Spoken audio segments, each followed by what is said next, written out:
अपना मर्द से लड़किया कहतिया अपना बॉयफ्रेंड से कैसे कैसे कहतिया जैसे मौसम जी कहतिया कि जैसन अरे सोच ले रहनी वैसन पियब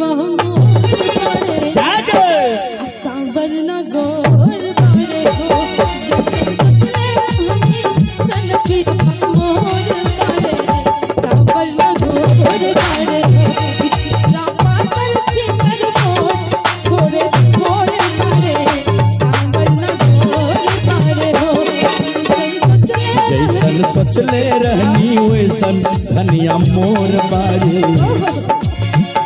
तने एक बार ताली दियो तब मजा आए थे धीरे धीरे। जैसन सोच ले रहनी वैसन धनिया मोर बारे साबर न गोर बारे। जैसन सोच ले रहनी वैसन धनिया मोर बारे साबर न गोर बारू हो पातर छितर मोर थोड़े थोड़े हेलो ने आहा पातर छी न हम पातर छी दोनों आदमी के राशि एके मिलैया अहो मोट छी तो हम मोट छी। हल्ला करिए जैसन सोच ले रहनी वैसन धनिया साबर लगो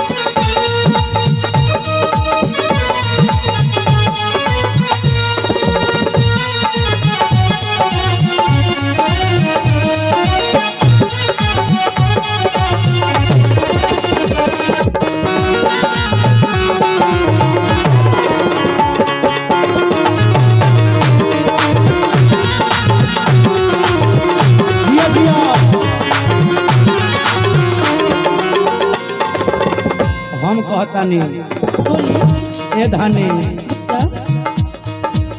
बाट गोरे गोरे लाल कोमल लाले लाल हंसेल तो गलिया पे भोलाई चिका सादा। बाट गोरे गोरे लाल कोमल लाले लाल हंसेल तो गलिया पे भोलाई चिका सादा। बारा निकल लागेला हमरा के कहलू कहा त सुन हां बारा निकल लागेला बलम जी के बोलना जब से आइल बाटे अपन घर दुनिया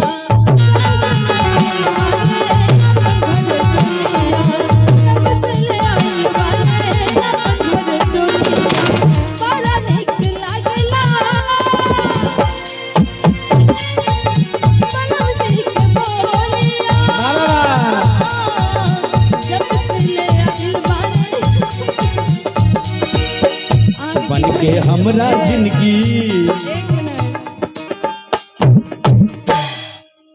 आके हंसी किया भैया हम आई भांग खेलो है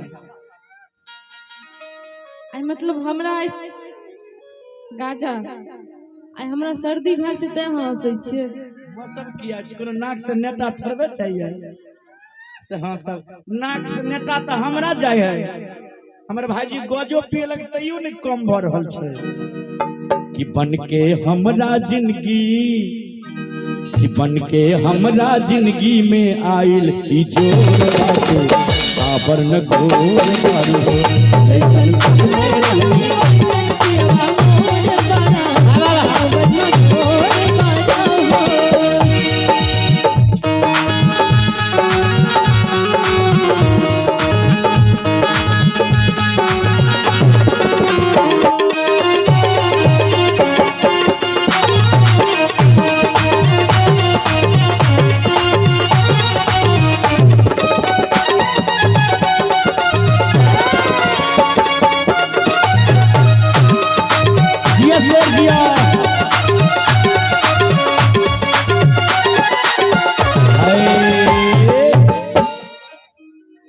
प्रशांत कुमार की तरफ से 52 रुपया के पुरस्कार है। बहुत बहुत धन्यवाद। आइए संतोष भैया।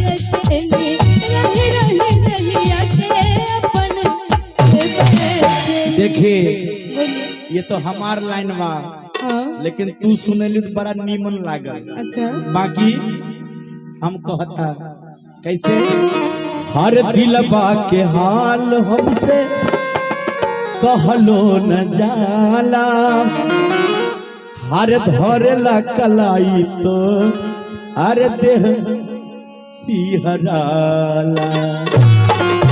देखी हर दिलबा के हाल हमसे कहलो न जाला, हर धरेला कलाई त देह सिहराला।